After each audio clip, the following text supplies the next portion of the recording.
Have you ever wondered what really happened at the tomb of Jesus? Was it truly empty? Did Jesus rise from the dead? Or is there more to the story than we know? Today we explore the historical, archaeological, and spiritual evidence behind one of the most debated and pivotal events in history, the empty tomb of Jesus.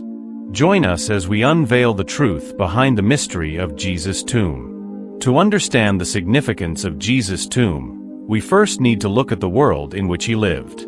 During the time of Jesus' crucifixion, Judea was under the rule of the Roman Empire.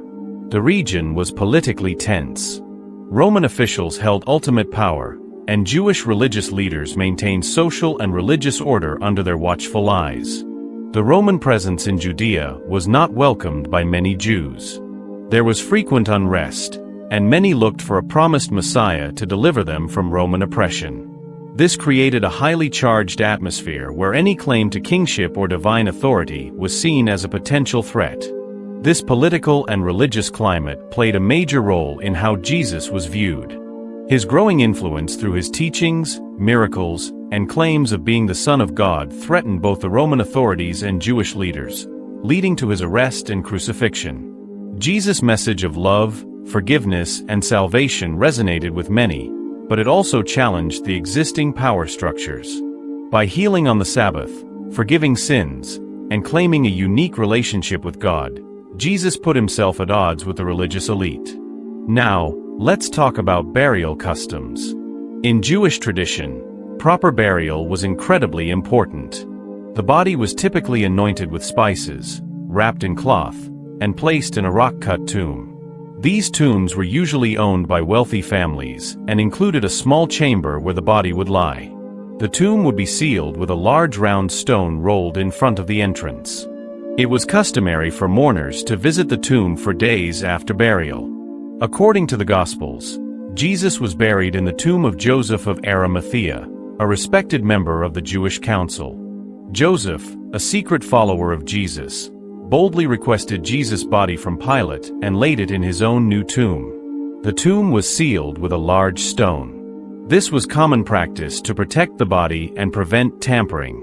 Mary Magdalene and other women witnessed the burial, which is a crucial detail, as they later become the first witnesses of the empty tomb. The empty tomb is described in all four Gospels: Matthew, Mark, Luke, and John. Each provides a slightly different account, but they all agree on one thing: the tomb was found empty by a group of women on the third day after Jesus' crucifixion. This discovery marked the beginning of Christianity's core belief, the resurrection. The women found the stone rolled away and the tomb empty.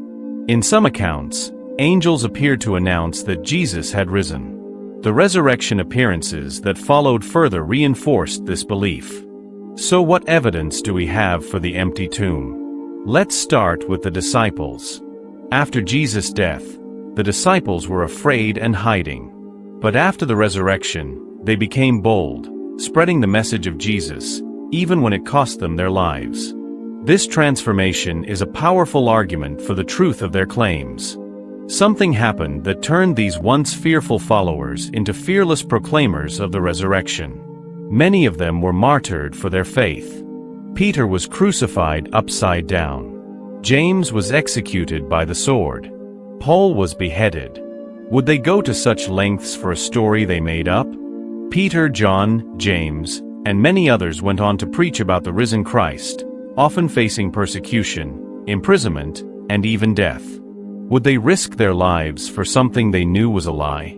Their willingness to suffer and die is seen by many as evidence of their sincere belief that Jesus rose from the dead. Now, consider the Roman guards. The Gospel of Matthew mentions that guards were placed at the tomb to prevent the disciples from stealing the body. If the body was stolen, the guards would have faced serious punishment. Yet, the body was gone. This raises a serious question: what happened? The Jewish leaders bribed the guards to say the disciples stole the body while they slept. But if they were sleeping, how would they know who took the body? And why weren't they punished for their failure? Early Christian writings, including letters from Paul and church fathers, also mention the empty tomb and resurrection. These writings date back to just a few years after Jesus' death, making them some of the earliest records we have. Paul's letter to the Corinthians, written around 55 AD, includes a creed that many scholars believe was formulated within a few years of the resurrection event. This creed states that Christ died, was buried, rose on the third day, and appeared to many. Can archaeology shed light on the empty tomb? The most traditionally accepted site of Jesus' tomb is the Church of the Holy Sepulchre in Jerusalem. This church has been considered sacred for over 1,700 years. Underneath lies a rock-cut tomb that matches the description in the Gospels. In 2016, for the first time in centuries, the tomb was opened during restoration work. Scientists confirmed that the site contains remnants dating back to the 1st century. Excavations in the area have uncovered tombs dating back to the 1st century, supporting the idea that this could indeed be the burial site of someone like Jesus. Other possible sites have been proposed, such as the Garden Tomb, but the Church of the Holy Sepulchre remains the most historically and archaeologically supported. Archaeologists have also found evidence of Jewish burial practices from that time. These findings match the Gospel accounts in many ways, from the use of spices to the presence of burial cloths and stone tombs. For example, the Shroud of Turin is believed by some to be the burial cloth of Jesus. Though debated, it bears markings consistent with crucifixion wounds and ancient burial techniques. Still, no definitive proof has been found that confirms this tomb belonged to Jesus. But the existence of such a tomb during that period gives credibility to the Gospel narratives. The alignment of the archaeological record with the Gospel account strengthens the case for the historical plausibility of the burial and empty tomb stories. Over the centuries, many theories have been proposed to explain the empty tomb. One is the swoon theory. This idea suggests that Jesus didn't actually die on the cross but passed out and later woke up in the tomb. However, Roman crucifixions were brutal and thorough. Soldiers were trained to ensure death. The idea that Jesus survived crucifixion and moved a heavy stone from inside the tomb, while seriously injured, is highly unlikely. Moreover, Jesus appeared healthy and strong to his followers shortly after, which seems incompatible with someone recovering from a near-fatal ordeal. Then there's the stolen body theory. Some say the disciples stole the body to fake a resurrection. But this theory doesn't explain why the disciples would be willing to die for a lie. It also doesn't account for the guards or the public preaching of the resurrection just days later in Jerusalem, where the body could have been produced to refute their claims. Additionally, the tomb belonged to a known figure, Joseph of Arimathea, which means the location was public knowledge. Others suggest naturalistic explanations. Maybe the women went to the wrong tomb. But again, this doesn't explain why the authorities didn't simply point out the correct tomb and produce the body. If Jesus' body was still in the grave, it would have been easy to silence the resurrection claims by showing the corpse. Each of these theories has weaknesses, and none fully explain the transformation of the disciples or the rapid growth of the early church. The resurrection message spread quickly, reaching the Roman Empire and beyond. The explosive growth of the church in the face of intense persecution suggests something extraordinary happened. So what does all this mean? The empty tomb is more than a historical question. It's a spiritual mystery that continues to inspire millions around the world. For believers, it is the cornerstone of faith. Without the resurrection, the Christian message loses its foundation. But with it, everything changes.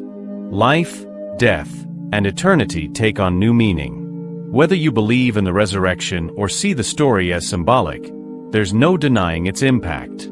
The belief that Jesus rose from the dead transformed a small group of followers into a global faith that still shapes lives today. It gives hope to the suffering, purpose to the seeking, and courage to the fearful. The story of the empty tomb challenges us to ask big questions about life, death, truth, and faith. It invites us to explore not just what happened, but why it matters. Is it just a legend? Or is it the most important truth ever told? As we've seen, the historical, archaeological, and spiritual evidence paints a powerful picture. But the ultimate question remains: what do you believe? The empty tomb is more than an ancient mystery. It's a message of hope, a sign of new beginnings, and a reminder that sometimes, the greatest truths are the ones that still move us to believe. Thank you for watching. Subscribe for more biblical insights.